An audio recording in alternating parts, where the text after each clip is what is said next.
Ooh, the Nagasaki Wild Area event has ended, and I'm gonna show you guys everything that I got during this event. And I'm here at the most popular spot for Pokemon GO at the Spectacle Bridge. You guys can see the lanterns here and that. That's a very nice sight. But hi to all of you guys. So let me put my camera down first. Hopefully I can position it in a proper manner that you guys can see me properly and not that it's slanted or anything. I hope so. Okay, I think it's okay. Sometimes it takes me a while to actually adjust my camera, especially without my tripod, but looks like we got it right. Just less than 3 minutes. Yeah, usually take about there to adjust my camera. Alright, so let's go to bring my screen up and show you guys everything that I need to show you guys. Maybe got 2 rocket grunts that just came out here, so I guess I'll battle them later on.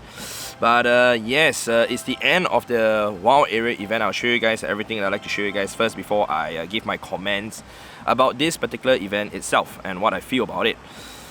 Alright, so I know you guys want to see first thing is shiny. What shinies I've gotten in the last few days. So I think I'm going to start off with the very first shiny that I got during the event, and that was the you know what, I cannot remember, but I got a lot of shinies, man. Let's go to type H and -3. Last 3 days. Let me see, yeah. Started off from the Paras, if I'm not mistaken. If I'm not mistaken, it's the Paras. Or is it so? I'm not even sure. Does it show? Okay, it's not that. Okay, let me see, yeah. I'm getting old, guys. Let's start out from the Meowth. Okay, so Meowth, then we minus 8. So that's a total of 85 shinies. Alright. So we got the Meowth over here. Okay, and we got almost a Hundo. Alright, Honchkrow is a 98% Honchkrow, is really insane. Because it's a mighty Pokemon. So mighty Pokemon, you have 1 in 27 chance to actually be a Hundo, because the minimum IV is 13, making it much easier to get yourself a Hundo or potentially a Shundo if you get yourself a shiny. Oh my god, I didn't even realize I got this, another 98% shiny. Whoa, I didn't even know that. Alright, we're even going through our mons. I Impedim. So this is the first one that I got. This was Gold Blast from the WoW. Then I was talking to Liu Pei, to Pierre, and then next few ones. These are all rather not so exciting ones to see other than Hatina, which is a new shiny. Great. Alright. And then nothing too exciting over here. 2 Zigzagoon, letter L. Alright, unowned. We got Grimmsnarl. And then I got myself 3 shiny Grimmsnarl. Okay, one of them was mirrored traded with my friend. 96% shiny Beware. That's also a mighty Pokemon, as per all sorts of things. Darkrai, shiny Darkrai with the background. Yeah, I got it. And then Zigzagoon, Weezing, Vulpix. Alright, Grimmsnarl again. So Grimmsnarl is the one with the background. So I guess I have 2. Oh no, actually this was traded from the friend. My friend. This is the one that I mirrored traded with him. I gave him the same one, shiny with background also. And that's the one that he told me if I do get it, save it for him, it will mirror trade. We got ourselves the shiny Shadow Wobbuffet, which I'm happy to get it. So stay tuned to watch that in another video. Letter A unowned. Alright, Sneasel. And most of them, the ones that are available, the one, not the mighty ones, I actually Go Blast them. I was just pressing the Go Blast all the time. I didn't want to focus to like keep hand catching Pokemon. Alright, we got 93% Garchomp, 93% Primarina, shiny Primarina, 96% shiny Ninetales. Yeah, and we hatched the Tinkle Tink over here, and it's a 13, which, like I said, that's the minimum IV for a mighty Pokemon, and hence it makes it very insane to get yourself a Hundo or Shundo, because it's 1 in 27 chance to become a Hundo. Right, shiny Shadow Gliga, I got this when I was in the accommodation, just did the grunt that appeared at the Pokestop, and I got that. Right, we got shiny Shadow Cresselia. I might sneeze soon, so hopefully I don't. We got a lot of Paras and shiny Shadow Cresselia, and this is the one that I have got very puzzled when I saw the IVs. 0, 10, 0. I'm like, how did I get 0? Yeah, is there no minimum IV? So it was really puzzling. Then I realized that actually it might be a good idea to actually get the Ultra League or even the Great League Cresselia.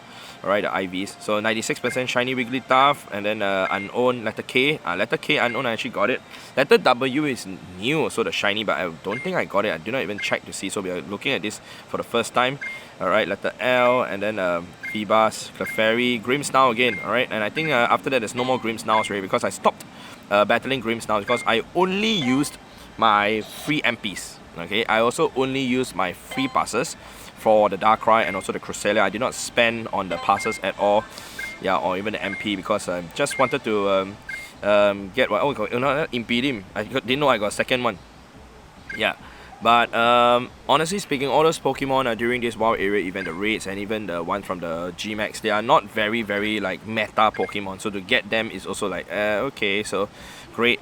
But I'm not really too crazy for background, so hence I'm not going after them like crazy. So Obstagoon is a shiny, it's a mighty Pokemon. So Cresselia, again, this one 0.61. Yeah, very weird IVs. Alright, another one over there, Honchkrow. This one has the background. So this one is from the research. Alright, it's from the time research. That's the one way to get the background. And then that's basically it. Alright, for my shinies. Now let's see Hundos. Alright, and age -3. Okay, so these are my Hundos. I got myself, I guess, started off with the Beware. That was the first one, if you guys saw the video, that we got during the Nagasaki event. That's the start of it, day 1. And then next one is the Hundo Ninetales. Next one is Granbu, just randomly going around, and then suddenly we just catch it. It's not as if, you know, sometimes people don't really report, and then I'm the one like telling everybody, hey, there's a Hundo here, this is a Hundo, the Epso is a Hundo, the Hatterina is a Hundo, or whatsoever. Alright, so these are ones, Hatina, Ampharos. So the crazy thing is that Ampharos, these two, I'll tell you guys that we actually caught these two Hundo Ampharos within about 35 minutes or 30 minutes of each other. And if you guys saw the video of the wild area event, Nick, not Trainer Tips Nick, he actually got himself both of the Ampharos Shandos. Alright, he encountered it, it was shiny, and I told him, bro, I appraised it after I caught mine, and I told him, dude, it's a Hundo, and he's, oh wow, and he got 2. Alright, it was really insane, like literally 2 in like less than what, 35 minutes. We got Meowscarada, we got Hydreigon. That's the last one that I got, and I called it out, and then I told everybody, hey, there's a Hundo, Hydreigon, and eventually my friend Froyhern from France, he actually got himself a Shando. Alright, so great. So those are all my catches. No Shando this time around, but like it's pretty insane. So for Darkrai wise, okay, my best Darkrai and Shadow Darkrai, okay, I'll show you guys here. I did 20, okay, and we got shinies first. We got 1 shiny. As for Hundo, no Hundo, but if you look at 3 stars, okay, this one has a background. It's 12, 10, 15. This is 13, 13, 13. So if I purify this will actually become a Hundo. Okay, because when you purify a Pokemon, it goes up by 222 IVs. But we are not gonna do that, and there's a reason for that. And I'll show you guys why. Okay, so for this one, we have 15, 16. Oh wow, okay, this is from the time research, not bad. I mean, from time research. This one I got a 98% Darkrai, and like 1 IV away from being a Hundo. I'm like, wow, and with the background too. So Darkrai cannot be traded, and you know, Shadow Pokemon also cannot be traded. So the reason why Darkrai wise, yes, I know what I'm going to show you guys ain't Shadow, but I think I have enough Darkrai, and hence why I wasn't so excited for it. But also the fact that, if I'm not mistaken, in the future there's going to be Mega Darkrai. Hang on, give me a second. Sorry, I had to cough. Okay, but anyway, we're going to check out Cresselia now, because that's the other rated mon that we had, right? So we're going to type N Shadow. Okay, we got 40, but like before that, I already caught quite. I mean, I guess we have a few. So let's go to see this though. We got a shiny. We got. Oh yeah, let's go to just look at 3 star. Okay, so my best IV is this. Next is this. I guess that's it. But Cresselia, you do not need it for raids purpose. So what you need is actually for PvP. Okay, so I actually got myself. Where's the one? This one. 01310, and it's for the Ultra League because it's already above 1500 CP. But I would like to use that in the Ultra League next time in the future. Whereas I'm not sure how I'm gonna get myself the Great League one. Otherwise, I just have to make do with this. This is the one that I got from Giovanni last time. But obviously, I cannot get a better IV one because this is like, I do not know why this happened. Nobody has any explanation. Yeah, nobody knows, and it only happened on the last day. The first and second day did not have this at all, so we are all very puzzled. Okay, but whatever the case is, that's how it is. So for Grimmsnarl wise, alright, I've got myself 42 Grimmsnarls. But I think I did a few more extra because I did collect like from my time research and whatsoever, the MP and the special research, a few MP here and there. So I think I did slightly more than what the free one was supposed to give us. Okay, I got myself the shinies, which I'll show you guys over here. 3 shinies, one of them was the one that I traded with John. Whereas for Hundos, no Hundo at all. Okay, whereas for 3 stars, highest CP is this 1613. Hundo is 1628, so I'm pretty far off from that. But it's okay. You want to know why? Because I'm not so bothered about Grimmsnarl because we can use G-Max Gengar, which will both do super effective damage to the same typing, Ghost and Psychic. So I'd rather use G-Max Gengar to actually fight against whatever that's weak to either of those 2 typing. Alright, and that's basically most of the catches that I need to show to you guys for now. Already, I think so. Right, but that's basically it in terms of whatever I've gotten from this event in terms of the gameplay wise. But I just want to say that this particular event has been really nice, but also at the same time a bit tedious. So what I mean by that, for those of you who were not here to experience the actual like terrain of this place, there's a lot of up slopes and down slopes, so that is very tedious to walk already. I mean, Nagasaki is literally known as the city of slopes. If you actually Google for it, Nagasaki it will literally tell you the city of slopes because there are a lot of uphill, downhill. For those of you who watch my live stream, excuse me, when I did my 100 max battles, you guys would know and understand how insane it was to actually go up and down slope like crazy. Even the city itself, there's also slopes up and down, but it's not as bad as wherever I went to do the max battles, I'll tell you guys that. So it is very tedious and tiring for a lot of people to climb up and down the slope, and a lot of people did tell me that they are not used to it.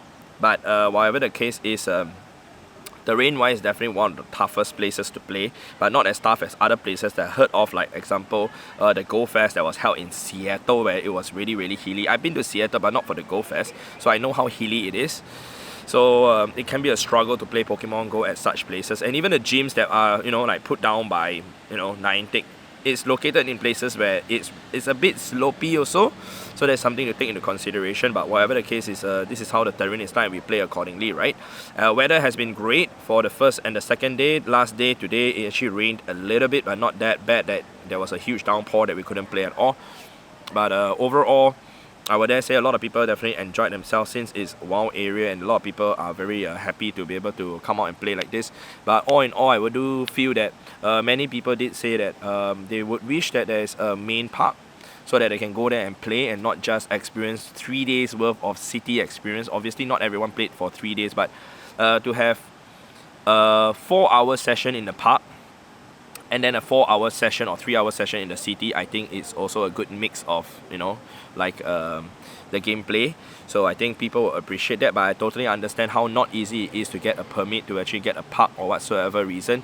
Even the seaside park, where most of the decoration and most of the booth actually are located at, what I understood from hearing from great source, is that the park themselves, they actually do not want to have a lot or too many people being at the park. So if Niantic or Scopely actually puts down too many power spots, too many gyms there, and many people just go there and like hang around there, I guess they do not want that to happen. And likewise, if they were to hold like the actual main park event there, I don't think they will like that too. But all in all, for me, it was great. I'm just happy to be able to hang out with my friends, to have great time with them, to have great chit chats with them while we also play Pokemon Go and have fun, and also had great meals here and there. I'm just happy that we also got to meet many new people, including Nick, not Trainer Tips Nick. I'm just happy that he was able to spend time with me and my friends also, and I'm looking forward to see everyone also in the next upcoming events again. Of course, as always, I understand, you know, for us to come out and play Pokemon Go in an in-person place, it's to me still considered a luxury, because not many people can afford the time, the resources to actually come to a place to play Pokemon Go. Many people will also even say that, what, you travel to play a game? Yeah, I understand the sentiment, but you know, like for those of you who have been watching my video, this is my lifestyle. This is really what I do to, in a way, make money. And for those of you who have been watching my videos, thank you guys so much for the support and everything, including buying my merchandise. That truly is able to help support whatever that I've been doing to try to get video out for you guys. But of course, at the same time, I really do hope if you actually can afford the time and everything allows you to do so, to at least participate in one in-person event at least, a big scale one. I'm referring to either a Go Fest or a tour or wild area event, city safari, or let's say a safari zone. Actually the experience is really different as compared to either one of those three that I've mentioned, right? So if you guys are able to, I really encourage you guys to go for it if you guys can. Okay, all in all, the experience here has been great. Many people had issues with the accommodation, including even on the first days of the event itself, but the accommodation is just really limited when it comes to the city like management and everything. But usually Nagasaki do not get a huge influx of tourism, but I can see that with a huge, you know, like population of Pokemon GO players coming in, we definitely did support a lot of the businesses here, not just the accommodation, the hotels, but even the food, the F&Bs, which is great for, I guess, the local businesses here. Yeah, and I just want to say thank you guys so much, including the Niantic and Scopely, for doing everything. I think everything has been really very well done up, including the decorations, including here, right here at this bridge over here, the Spectacle Bridge. The lanterns here, they're all very nicely decorated. I've heard many people saying very positive things about the decoration, and they really appreciate it, despite the fact that everything is really scattered in terms of the decoration and even the location of stuff. But people did appreciate it. Of course, the stamp rally too, people said they enjoyed it a lot of people enjoyed it, but there are people who also say that it's a bit too scattered. But we understand that the purpose of that is for exploration. If everything is just close together and you are done with all your stamp rally in just 5 minutes or 10 minutes, then people won't be encouraged. I always use the word encouraged to go out and explore the other areas. Some people use the word forced though, but I always tell people, Niantic, or basically the developer, never ever forced us to play this game. Niantic never forced me to even make this video for you guys, alright? Okay, if they are putting the Pokestops to encourage you to go for it. If you want to, go for it. If you don't want to, just don't go. Yeah. You still would live to see another day if you actually do not go and get the stamps rally completed, which I even did not complete it when I was in Bangkok, in Thailand. Alright, but that's everything that I need to say. Thank you guys so much for watching. If you guys enjoyed this video, definitely remember to leave a like on the video. It'd be much appreciated. Thank you very much, and I'll see you guys in the next episode, in the next video. Going back to Singapore, and we resume our content back to Singapore again. Alright, so it's been a great one. I'll see you guys again soon. So goodbye.